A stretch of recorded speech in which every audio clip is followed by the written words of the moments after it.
That's right. Guess where we are? We are at That Matters Live.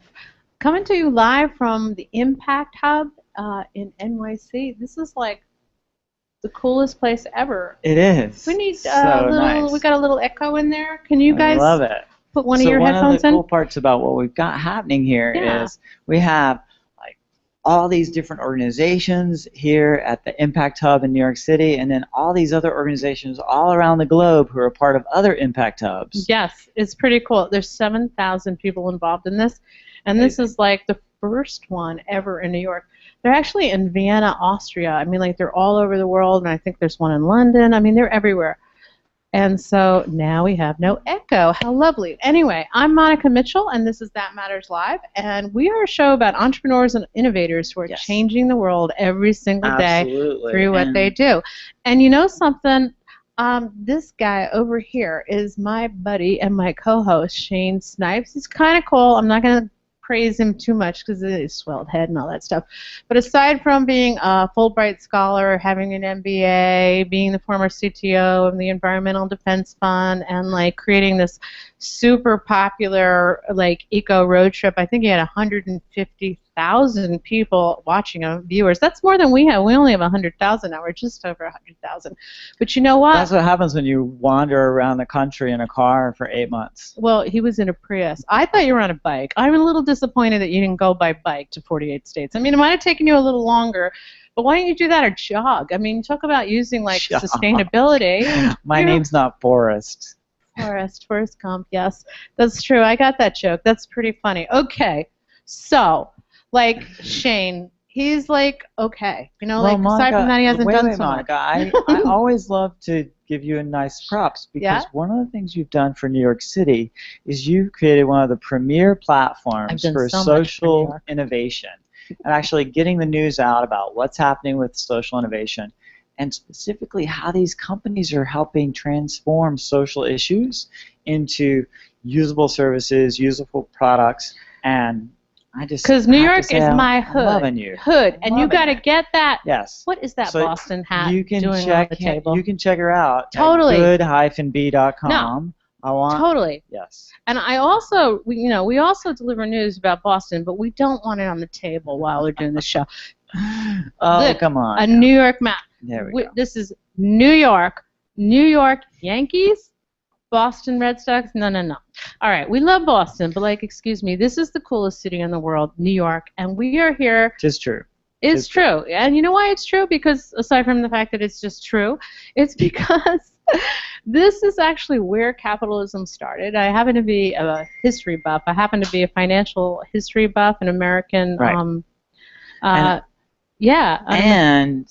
speaking of history, we're making history. We're constantly going further and further. Today we're going to talk about investing local. So invest local is the hashtag for the show today. Any questions that you have, send them over to us. I'm at Shane Snipes and she's at Monica Mitchell. And of course you can reach us anytime through our amazing production crew here at That Matters Live. Well, I'm going to tell our amazing production crew here that I just got to know from our off-site production that there's a reverberation here, so I don't want to annoy anybody in the audience. I don't know what we have reverberating, but we might want to fix it. Anyway, we are going to talk about two cities. One of the things about New York is that's so unique. It has to be the amazing difference in culture, like on one city block. I mean, you could be on one city block, like in Union Square, where Rupert Murdoch is building a $50 million co-op or a condominium or whatever, a palace. But you know something? It's actually right underneath them are like 10 homeless people sleeping on cardboard. So we have such a disparity of wealth and such an income inequality in New York that's representative of around the country, but it will be right in front of the building. Absolutely. And I think that's one reason why the local investing solution is a great way to start to address that issue. as more and more local people start to create more jobs, we're able to get those kinds of things under control, because with more jobs, people can move beyond homelessness. The programs can help them do that. And these other organizations that are helping to solve those other challenges can also join in. And I think what we're representing is people that are creating jobs, entrepreneurs that are creating jobs, innovators that are changing the world. But it isn't just about jobs. It's about creating opportunity with solutions, really innovative solutions. And we're going to be talking to 2 people today that are doing that. In just a minute, I just want to mention their names. Mission Markets, Ken Marineau, who used to be with E-Trade, when they decided that E-Trade was like revolutionizing the investment markets. We'll talk to him about that, because we take it for granted that you can make a trade online. But there was a time, like, and I guess before the internet, that you could not do that. You had to go through your broker, and it had to be really expensive, you know. I mean, now it's different. So also what they're doing now is impact investing, and they've created this amazing program also with Michael Patterson, I think it is, he was from Wall Street originally, and they created this platform called Mission Markets, where they it's about investing in impact, things that make a difference socially and environmentally. But they have a platform now which they've brought in this wonderful author, Michael Schumann. Yes. Local dollars, local cents. Yes. About just a really quick hello. Say hi, Michael. Hi, Michael. Hi, Michael. Thanks so much for being on the show. We're really excited to have you on it, and thanks so much for writing that inspiring book for all those other people out there. Yeah, it's cool. We really want to talk to you and want to know how you build a local community. Yes, we do. We love it. Also, we had on the show a couple weeks ago Eric Carita from Argo Fund and Kiva Zip, and they're also doing something similar. So, you know, Michael's one of the experts on that, and Ken both, and they've teamed up together to create this great partnership for community development. But I want to talk a little bit about, like, the 2 cities. This idea that we have this amazing city, right? And literally, we feel like sometimes we're in 2 different cities. Yeah. Like we're in 2 different parts of the world where there's such disparity and there's such wealth. And they go right next to each other. They ride next to each other in the subway. Yeah, well, they ride next to each other in the subway, but, like, we're here to solve that problem. We're not here to talk about it all the time. Oh, you know, there's one thing that I wanted to mention, though, before we get on the subject of changing New York. We want to talk about our poll that we've been having here for 2 weeks. Our poll about who's cooler, Sarah Palin or Barack Obama. And I think that's really important because we all are, I mean, Sarah Palin's my idol, and I love her. Sorry, you're just taking a little gulp break. I'm getting really thirsty. Yes. I'm getting so thirsty right now.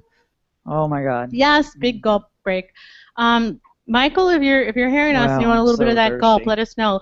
But like we're talking, you're in D.C. I don't know if you got a big gulp Michael or not, is in D.C. Yes. Like D.C., it's going crazy out there. I heard Sarah Palin was calling for Obama's impeachment again today. Like she renewed her call for it. I don't know. I think we should impeach Sarah Palin. I mean, like, I didn't realize she was in office. Oh, no, wait, 1 second. No. Fortunately, she is not impeachable. Oh, thank goodness. That is such a... All right, she's my hero. So go to our Twitter. It is @thatmatters.com, and it is #PalinObama. That's right. The hashtag Palin Obama, or you can say #Sarah and Barack. Yes. Just Sarah Barack, and vote for which one is cooler. Which one's cooler? Yes. I mean, like, because she, you know, Sarah Palin has a campaign to impeach Barack Obama, and you know why, right? Does everybody in this room, all our teams here, Ken's here? It's all about the beer. Yeah, it's about him playing pool for drinking and drinking beer. And I think Michael, being a lawyer, we're going to ask you about that. Michael Schumann is online at Google Hangouts. We're going to ask you a little bit about that. Is that an impeachable offense to play pool? Yeah, we'll get to that. As That's a great question. I really like that I want to question ask a lot. that. All right, so let's introduce our first guest, who we are like really into having, and I'm so glad to meet you because I haven't met him in person yet. This is the president of Mission Markets, and Mission Markets was an impact investing platform, and now it's even expanded to a marketplace for community development. And Ken, come on over. Yeah, welcome, Ken. Come on in. Yay, Ken. Thanks so much for being here. Thank you so much. Good to have you. Good to have you. Hi, pleasure to meet you. How are you? Yeah, you too. Good to see you. And also online we have Michael Schumann, who is the author of Local Dollars, Local Cents, one of the experts on community development and how you put your money in your own town, in your own local community. Of course, we're in NYC. That's our local community. That's our hood. And we're going to talk about how to develop our hood and everybody else's hood here. So thank you, Michael, for being here. Yeah, I'm going to hand the mic to you. Okay. Thank you. Yeah, so tell us a little bit about, first of all, you're here at the Hub. I just want to mention that. You're here at the Hub, and this is like a cool space. It is. It's the place to be. It's the place to be. Yeah, what brought you here? It's really great working space. Well, I think that part of it was that it really fit our work group because we're working remotely a lot and coming together as a group so we can flex with the size, but also it's great to be in a space that's occupied by about 100 people all involved in impact and social issues, and so we really enjoy that. Actually, that's pretty awesome to be surrounded with collaborators. I love that too. That keeps you going in the morning. So tell us a little bit about Mission Markets. Like, how did it start? And then I want to talk about your background in a minute after that, but tell us about Mission Markets first. What is it and how did it start? Well, Mission Markets is a marketplace, as you said, and we try to provide a community and a space where young companies or impact funds that are trying to raise money for social or environmental businesses can seek funds, and we find a place for investors who are trying to find that type of authentic investment where they can come in and make those investments. So you're kind of like the Citibank for social innovation. Like you're like Sandy Weil's one-stop shop for social, so impact investing. Is that what it is? Yes, but no. Yes, but no. All right, Michael. No comment. Well, actually, we would like to have you comment on that. Do you remember Citibank and like all those mergers that went on in the late? What was it, like late 90s? Sandy Weil was Travelers, and then they merged with Citibank, and they changed the laws, right? Right. Yeah, tell us a little bit about how that happened and how that affected community development. Well, I think over the last 20 or 30 years, we've seen a steady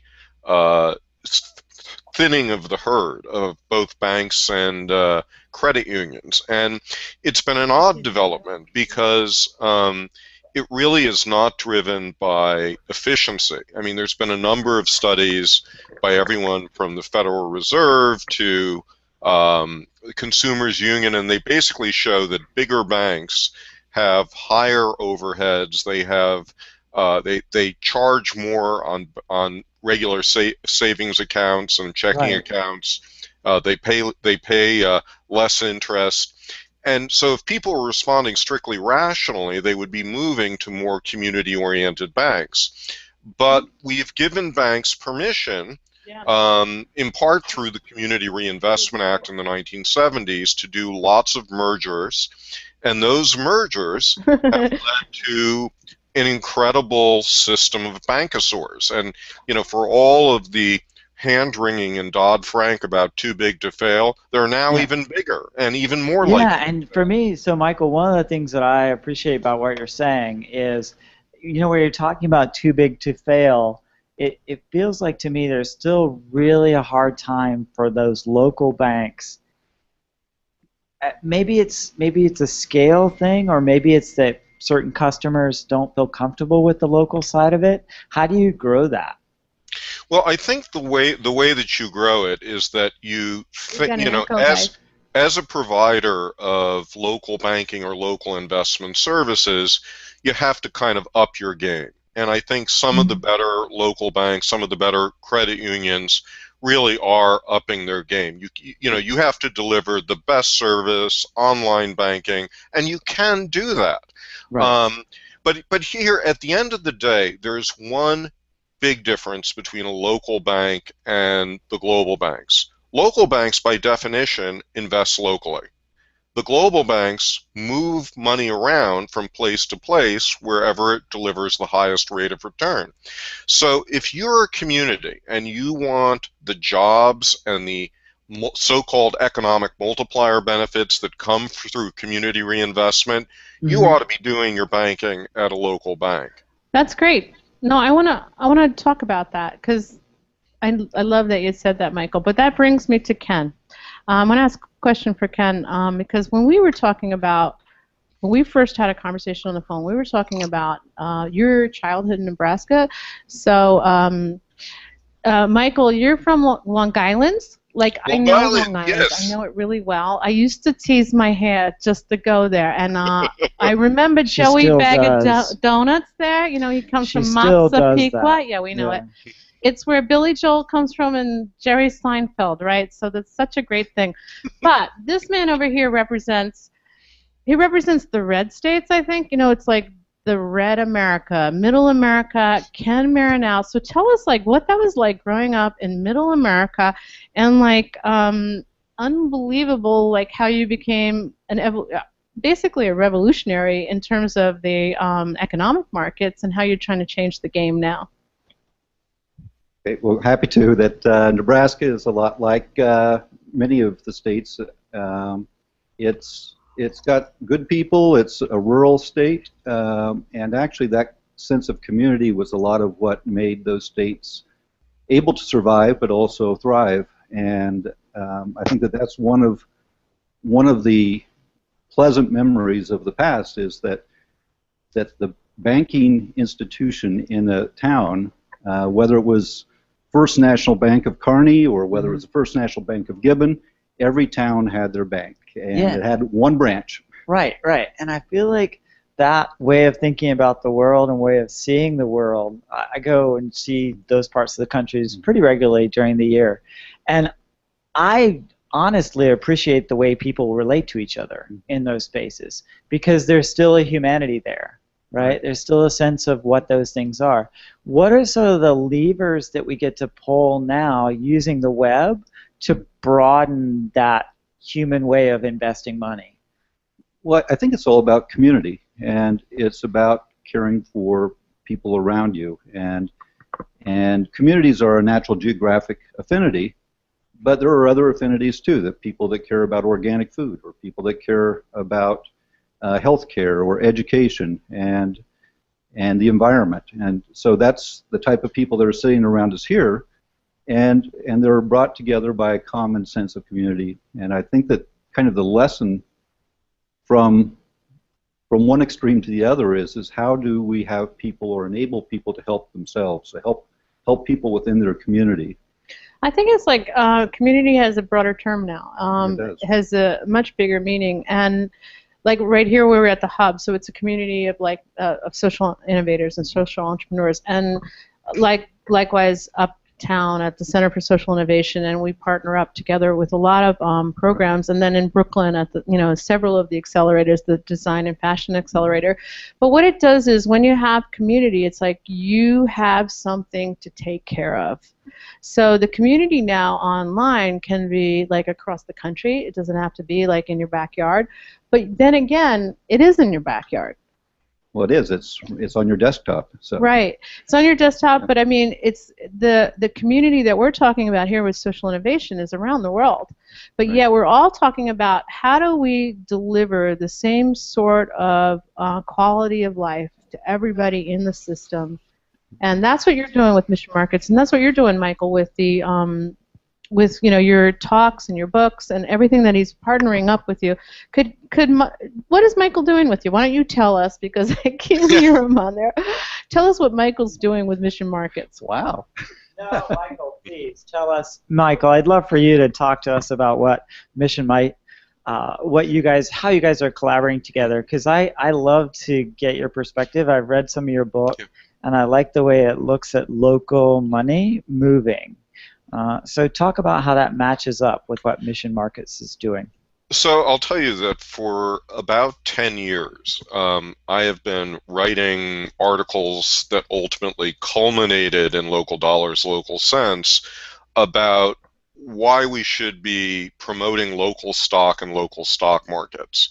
Now, local stock markets is still a little bit of a pipe dream, but I wrote about Mission Markets in Local Dollars, Local Cents, and I was just very impressed that they were the one company across the United States that was taking the vision of making securities more accessible to the American public. Now, this was before the Jobs Act was passed, which, if it is ever implemented, and that's another discussion point because it was passed 2 years ago and it has yet to be implemented, but when it is someday implemented, there will be a lot of movement through portals like the kind that Mission Market is creating that will facilitate relationships between local investors and local businesses. And so that really is what turns me on about Mission Markets, is that they have taken this vision, which many people have had out there, about how to democratize Wall Street and bring it back down to Main Street, and they do it in such a practical way, and I just wanted to help in any way I can. Okay, well, we want to just take a little break on that one because we just have a little bit of democratizing the local community ourselves that we want to talk about. So why don't we do that? Because we want to talk about how you create communities. And, you know, I think we should let's play real estate. Will you play with us, Michael? I mean, sorry, Ken? Ken and Michael, will you play? We want you to play, but you're over there. So we're going to deal some cards here. Okay, so we got the thing going. Hold on. All right. Get the map out. We got a New York City map here. Okay, so we're gonna kind of go here, and all right, we're gonna develop the community right now. Okay. Yeah. We're gonna develop the community. We have a map of New York, and we're gonna do something called redlining. Here you go. You're going to redline. Here's your pen. Here's your marker. And we're going to do this by, where's our cards, baby? Where are the cards? Oh, there they are. We're gonna play some cards here because this is the way Wall Street does it. Oh no, I got it, Ken. So listen. All right. So here's what I'm thinking. I'm thinking I want. Well, we got to play for it. You can't decide what you want. We're gonna look at like. Actually, no, I can. So let me just go ahead and decide. I want this part right down here, right down in that area. That's already decided. All right. No, that's called the village and the financial district. No, we're going for the outer areas. We're going for the poor areas. Yeah, but I already know that if I can charge, you know, less interest here, and then if you do your little things, we can charge a little more interest out there in those other places. No, I'm going to tell you here. Let's. All right. We'll talk about Wall Street later. Here is your cards. Oh. Okay. Good. You go ahead. Put them down. Yes. Put them down. Okay. Right. So what do you got? I got a jack. All right. Do you want another card? Tell me if you want another card. Oh no, I am all. You're gonna set. stay. Okay. That's right. So whoever wins this hand of blackjack gets Red Hook. Okay, waterfront property. Oh no, come on. Really? You know, we can totally charge them 24 up to 80%. That's true. There's no way that they got to do it because nobody else is going to loan to them. They got to All right, flip your cards over. I'm going to take one more. Go ahead, flip your cards over. All right. See what you got. Oh, Woo! No. Oh shoot. You went way. I can't even cheat well. Oh my God. All right, so we're redlining. Where is Red Hook? So I'll be able to charge some good interest on that location. I cannot even cheat. I've got to work on that cheating. That's all mine now. Thank you very much. Oh, okay. Well, totally. Okay, so listen to me. Now, what about the South Bronx? Do you want the South Bronx? You know, the South Bronx is great. It's great. The good thing about the South Bronx is I also own some check cashing companies. It's totally. So, we can completely police them. Yes. All right, here you go. Michael, yes. I'm going to put you into this hand too, okay? So Michael, come on. All right, we're going to put you into this hand. I got one card here. You got one card there. You got one card there. Okay, so anybody want another card? Who wants another card? Okay, yes. All right. Here's my hand, everyone, so you know what I got. No, I'm not cheating. You are cheating. Oh, I did. Oh, no, you're totally cheating. There we go. All right, so you want another card? Yes. Go ahead. Oh, that's good. All right, we're playing for the South Bronx here. Would you like another card? I'm gonna win again. Ooh, ace, ace, ace. Again. You want another card? All right. King. All right, I'm gonna go. So the good thing about playing like this is, you know, this is how. Oh my God! See, I'm this totally is how. out. I lost. Which I one lost we the playing for? South Bronx. South Bronx. That's it. Let's see if I won the South All right, Bronx let's too. see. Let's see one. Let's see. What do we get? Oh, well, that's a stupid hand. 19. Oh my God. 20. Michael. I mean, Ken, you just, what do I call you, Michael?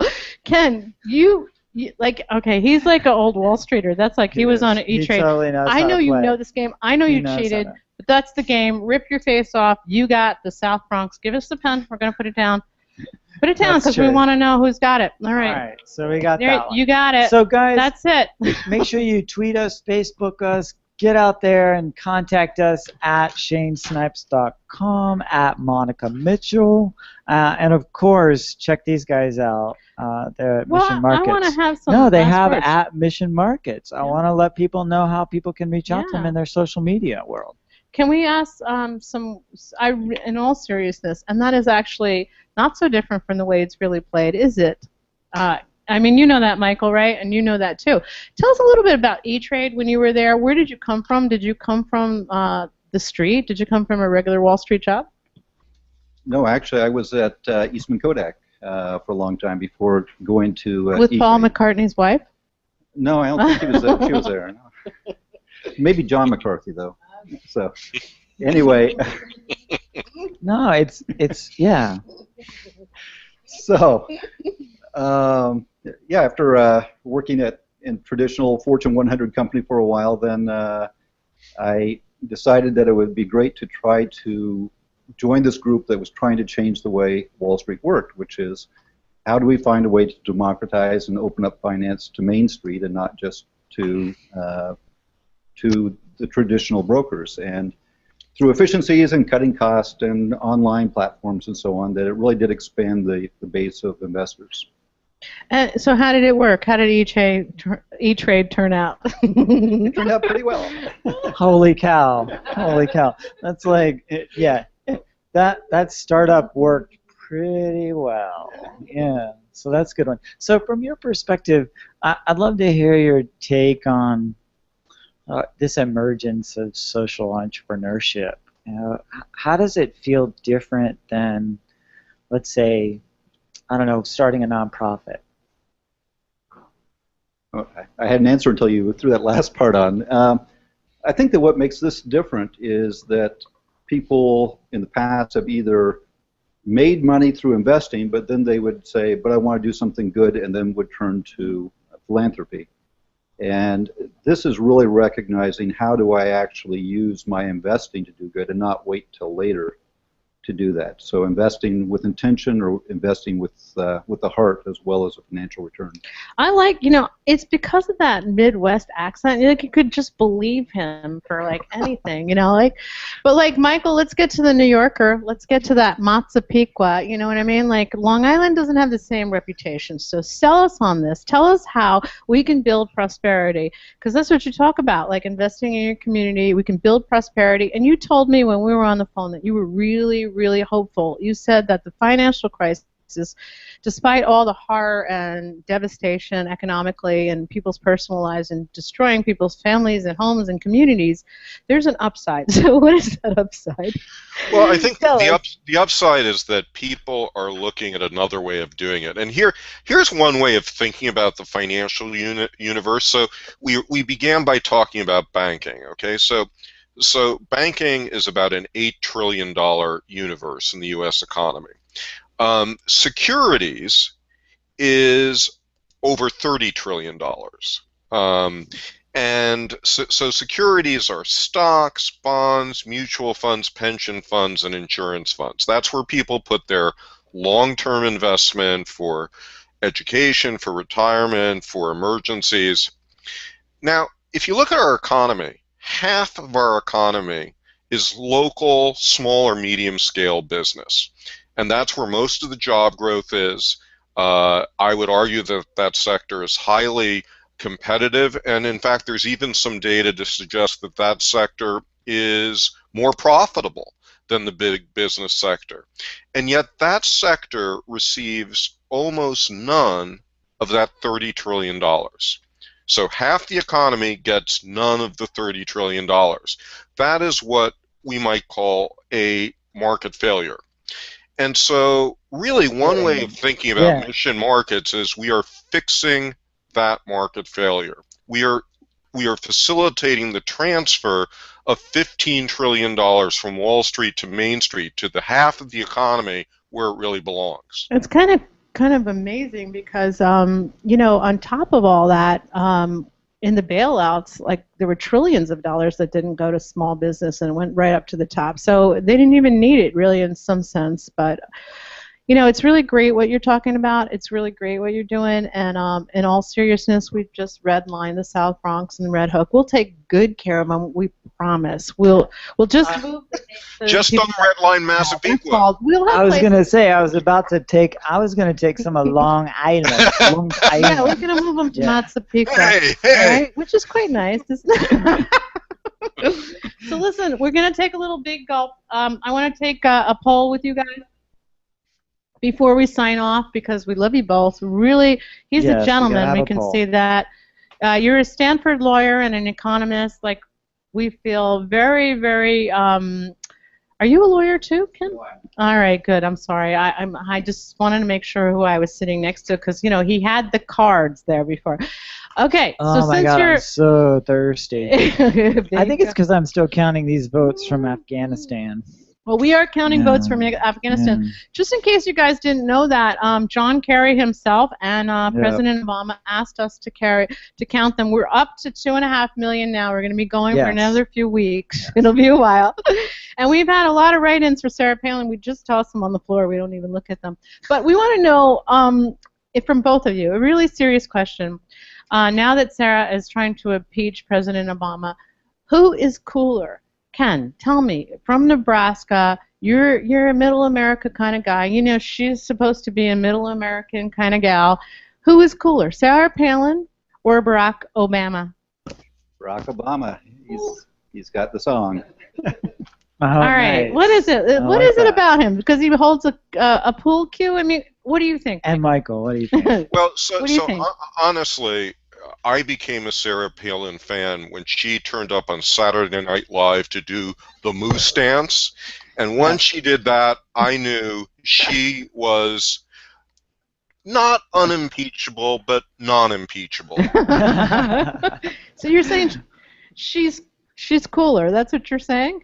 Absolutely, because Barack Obama would never do the Moose Dance. Oh, that's true. That's true. He would never shoot a grizzly bear either, because, you know, in America, she probably doesn't know this because she's only an unofficial president. That it's actually illegal to shoot a grizzly bear in America, and Alaska is technically part of America. So anyway, that is true. Listen, we love you guys. We love what you're doing, and thank you so much for putting up with his antics. No, I mean, he's really too much. It's crazy. Yes.